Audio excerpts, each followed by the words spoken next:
korban dan juga kita PH-nya. Jadi di sini kita merasa sudah tidak menghargai sesama penegak hukum. Kita advokat di sana dengan santun bertanya, datang ke dia dengan baik-baik, dengan menanyakan itu, tetapi sambutannya kita rasa terlalu arogan, dan kita minta kepada Bapak Kapolda Sumatera Utara untuk menindak oknum seperti ini. Kenapa? Kita ketahui, masyarakat mengetahui logo dan moto dari kepolisian adalah presisi, di mana ya melayani, mengayomi, melindungi tadi itu harus dikedepankan. Apalagi ada masyarakat pencari keadilan. Kita di posisi korban ini. Kalau kita di posisi korban, bagaimana lagi kalau di posisi tersangka? Perlakuan seperti itu. Dan yang menanyakan itu juga penasihat hukum, ya, penasihat hukum, pengacaranya gitu. Bagaimana lagi kalau masyarakat biasa? Kita bisa bayangkan bagaimana sikap seperti itu, dan kita berharap juga agar polisi yang seperti ini sebagai penyidik jangan ditempatkan kalau memang tidak bisa melayani ataupun dengan santun melayani masyarakat, mempertanyakan itu. Jadi kita hanya mohon informasinya, tetapi sikapnya seperti itu. Dan satu lagi yang perlu kita sampaikan, bahwa kita menduga ini adalah pembunuhan. Kenapa? Adanya terdapat tanda-tanda kekerasan di tubuh korban, di tubuh mayat, ya. Dan ini mati tidak wajar. Mati tidak wajar. Kenapa? Dokter sendiri, dokter forensiknya bilang ini mati tidak wajar. Ya, mati tidak wajar dengan adanya tanda-tanda kekerasan di bagian leher depan nih, luka lebam. Ada panjang, ada lebar. Itulah yang kita tanyakan kepada penyidik. Kenapa dia tidak bisa menyebutkan ketika kita mempertanyakan berapa panjang dari luka tersebut, berapa lebar dari luka lebam yang ada di lehernya. Tetapi penyidik tersebut malah bilang, wah ini bukan wewenang saya, bukan wewenang polisi. Ya, tanyakan ke dokter.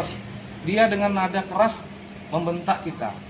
Saya rasa itu bukan sebagai contoh yang sangat memalukan menurut kami. Ya, mudah-mudahan ke depannya, dan kami juga berkeyakinan Bapak Kapolda Sumatera Utara, begitu juga Kabid Propam dapat merespon surat kami. Apakah jangan sampai ada pemikiran dari keluarga korban, apakah karena ini nyawa seorang petani, masyarakat biasa, jadi tidak berharga gitu. Mungkin tidak berharga bagi orang lain, tetapi ini sangat berharga bagi keluarganya, anak dan istrinya. Itu yang perlu dipahami. Karena apa?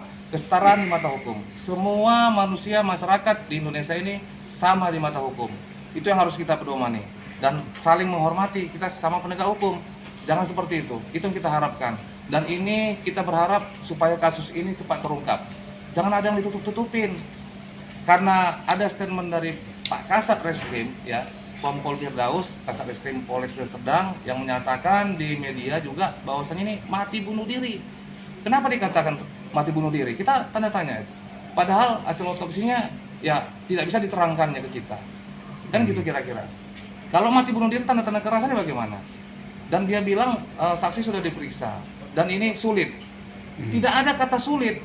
Inilah tugas dia, tugas mereka untuk mengungkap ini. Apakah dengan kesulitan ini, terus kesannya ya kami duga kasus ini mau ditutup. Kasus ini mau ditutup. Dan jangan coba-coba menggiring opini. Ya, kita ingatkan sekali lagi, jangan menggiring opini ke publik melalui media massa. Ini dugaan kita ya, karena dari statementnya kita melihat mengarah ke sana. Seakan-akan si korban itu mati karena sakit, karena mati lemas. Judulnya mati lemas nih, ya. Mati lemas yang diangkat di keterangan press release yang semalam dikeluarkan beliau ya. Kalau nggak salah itu dikeluarkan beliau di Polresta Deli Serdang. Di sana dikatakan bahwasanya mati lemas karena adanya air yang masuk ke dalam tubuh korban. Nah, tapi luka-lukanya nggak dibahas. Luka-lukanya bagaimana? Apakah muncul sendiri luka-luka itu dari tubuhnya? Saya rasa orang awam saja pun bisa memahami itu. Ada yang aneh di sini. Apakah memang sengaja mau dibuat statement seperti itu? Ini dugaan kita. Ya, kita menganalisanya seperti ini, dugaan kita. Ya, mudah-mudahan salah dugaan kita. Tetapi yang kami tangkap di situ bahwasanya mati lemas karena adanya masuk air ke dalam tubuh si korban, tubuh mayat. Mati lemasnya itu karena apa? Karena air. Airnya itu bisa masuk sendiri nggak ke dalam tubuh mayat? Bisa nggak masuk sendiri? Kan itu sekarang pertanyaannya. Dan luka-lukanya bagaimana nih yang di leher? Apakah bisa datang sendiri nih luka? Kenapa nggak dibahas tuh? Kenapa nggak diterangkan? Berarti kan ada yang membuat luka. Tidak ada luka yang tidak sengaja. Apalagi dengan panjang lebar seperti itu, gitu loh. Oke. Kalau di dadanya bagaimana? Baik. Yang kedua, hari ini kan mengecek surat ke Poldasu. Ya. Hasil dari pengecekan itu seperti apa, Pak? Coba Ya, bisa jadi, dijelaskan sedikit. Ya, terima kasih. Jadi kita sudah ke di Propam juga, ini dia kantornya, ruangannya. Udah kita pertanyakan kepada yang piket dan kita dapat informasi katanya nih, kata yang piket, petugas yang piket, surat kita ini, pengaduan kita ini sudah dilimpahkan ke Polres Deli Serdang. Jadi pertanyaan buat kami lagi, kenapa dilimpahkan? Pengaduan itu, surat itu ditujukan, bukan tembusan, ditujukan kepada pihak Big Propam Polda Sumatera Utara. Kenapa dialihkan ke Polresta Deli Serdang? Kami berpendapat, karena kami sudah tidak percaya dengan proses hukum yang dilakukan oleh pihak Polres Deli Serdang, makanya kita datang ke Polda menyuratin itu, datang ke sini, karena kami berkeyakinan Polda adalah institusi tertinggi di Sumatera Utara di kepolisian, supaya dapat memberikan atensi dan menindak oknum-oknum ataupun mengontrol kinerja dari pihak Polresta Deli Serdang, mempertanyakan itu kepada pihak Kapolrestanya, Kasatnya, dan penyidiknya sampai sejauh mana berdasarkan surat yang mereka terima dari kita. Itu kenapa dilimpahkan? Kenapa? Apakah salah kita buat pengaduan itu tentang perilaku penyidik di bawah jajarannya kepada yang lebih tinggi, yaitu Polda Sumatera Utara? Seharusnya di sini yang harus kita cermati. Jadi itu ada pertanyaan sedikit yang agak ganjil menurut kami.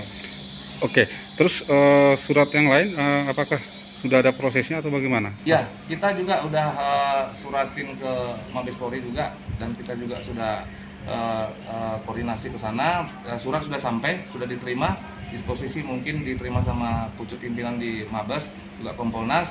Ya mungkin dalam waktu dekat ini ya mudah-mudahan surat kita ditanggapi dengan baik. Karena ini kami ini sebagai pesan moral ya. Artinya apa? Tuhan itu tidak tidur. Ya. Tuhan punya mata. Bekerjalah secara jujur dan transparan. Kenapa? Karena apa? Semua ada tabur tuai. Apa yang kita tanam, itu yang kita tuai. Apa yang kita perbuat, itu yang kita dapat. Yakinilah, sepanjang kita bekerja dengan secara jujur, profesional, dan menegakkan hukum seadil-adilnya, apalagi terutama bagi masyarakat pencari keadilan yang susah. Karena ini harga nyawa itu berharga bagi anak, istri, dan keluarganya. Mungkin tidak berharga bagi orang lain, tetapi bagi keluarga, anak, istrinya, itu sangat berharga. Itu yang harus kita cermati. Bapak yakin bahwa kasus ini akan diungkap secara profesional? Ya, masalah yakin dan tidak yakinnya begini ya, kita bisa yakin ketika para pimpinan-pimpinan di Polda Sumatera Utara merespon ini dengan cepat, ya, menanggapi surat kita, keluhan dari kita, ya mudah-mudahan ya kita berharap bersama ini terungkap, jangan dikaburkan, dialihkan dengan menggeser opini, seakan-akan mati karena sakit. Kenapa? Penting kami beritahu bahwasanya si korban mayat yaitu Arianto Chandra Sitohang ya itu tidak mempunyai riwayat penyakit apapun. Kita sudah cek, tanya sama keluarga dan istrinya dan juga kolega dan kerabat-kerabatnya yang mengenal beliau, tidak sama sekali mempunyai riwayat penyakit dan rekam medis apapun. Jadi dia bisa kita katakan sehat jasmani dan rohani. Dan ketika dia juga sehari-harinya dia berangkat kerja, dia berangkat dari rumah keluar rumah, itu tidak pernah mengeluh sakit dan itu tidak mungkin dibohongi pihak keluarganya. Dan banyak mereka juga tahu di lingkungan itu dia sehat. Jadi jangan diisukan dia sakit, narkoba dan sebagainya. Dia tidak seperti itu. Itu yang perlu ditekankan. Jangan sampai publik itu dikaburkan dengan statement-statement yang tidak bisa diuji kebenarannya. Itu menurut kami.